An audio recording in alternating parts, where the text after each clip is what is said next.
शेर क्या होता है? शेर जानवर होता है, शेर चिड़िया घर में रहता है। दिमाग देखो कितना तेज है इसका, शेर का तो पिंजरा में रहता है। ऐसने तेज दिमाग वाला आदमी को नुक्का छुपी के नाम पे बच्चों में पता नहीं लोग क्या क्या कर देते हैं। समझ रहे हो आप? अच्छा एक बात और है, इस लॉजिक से तो खेसारी लाल यादव को कुकर में रहना चाहिए क्योंकि वो दाल है। क्या बढ़िया था गुरु। या फिर इनको खेत में रहना चाहिए। और अब आते हैं घूम फिर के गाना चोरी के मामले पे, और गाना चोरी का सबसे बड़ा सबूत ये है कि खेसारी लाल यादव का जो गाना है ना, खत्म, बाय बाय, टाटा, गुड बाय, गया। जी हाँ, YouTube से उस गाने को डिलीट कर दिया गया है।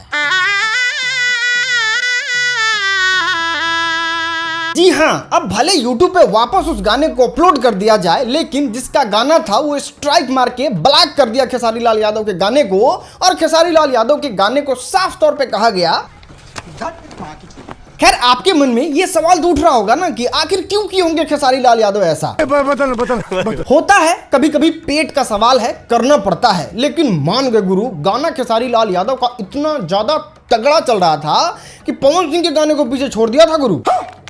लेकिन पता ना किसकी बुरी नजर लगी, मुझे लोग कोठा बोलते हैं।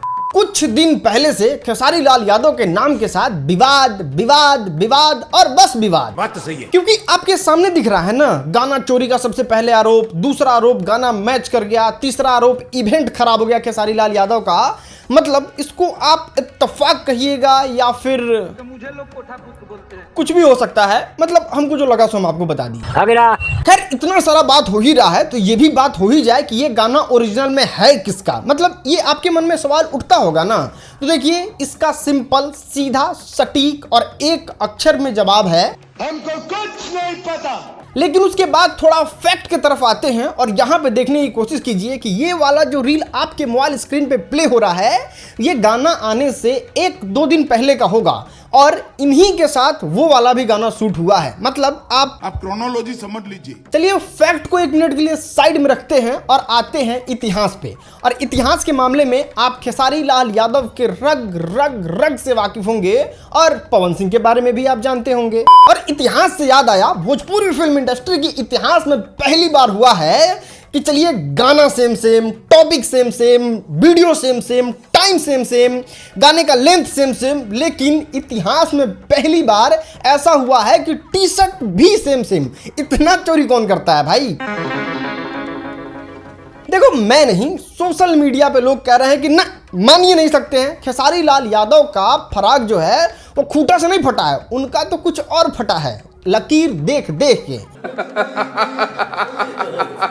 और मानो पवन सिंह भोजपुरी फिल्म इंडस्ट्री में इतना ज्यादा काम कर रहे हैं, इतना ज्यादा काम कर रहे हैं कि कह रहे हैं हजरात हजरात हजरात। अब इन सब चीजों को देखते हुए पवन सिंह के फैन खेसारी लाल यादव के फैन को गाली दे रहे हैं और खेसारी लाल यादव के फैन पवन सिंह के फैन को गाली दे रहे हैं।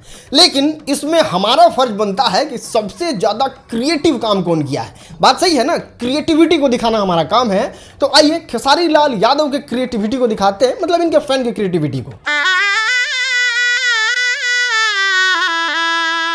Now presenting Pawan Singh fan creativity.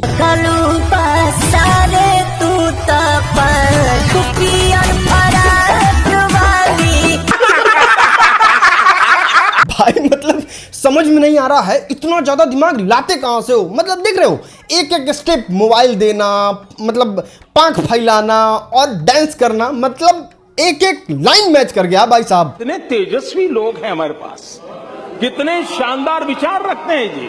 अब दोस्तों सबसे आखिरी और सबसे तगड़ा फैक्ट बताते हैं। आपको पता है खेसारी लाल यादव का गाना डिलीट हो गया था, और क्यों हुआ था, किसका गाना डिलीट होता है और क्यों होता है, ये सब लोगों को पता है और प्रमाण देने की कोई जरूरत नहीं है। पवन सिंह का गाना स्टिल यूट्यूब पे था और वो एक बार भी नहीं हटा, तो सब कुछ पानी की तरह साफ है कि कौन असली है कौन नकली है। तो फिर देर किस बात की? ठोक लीजिए, 5000 लौटे दिख जाना चाहिए।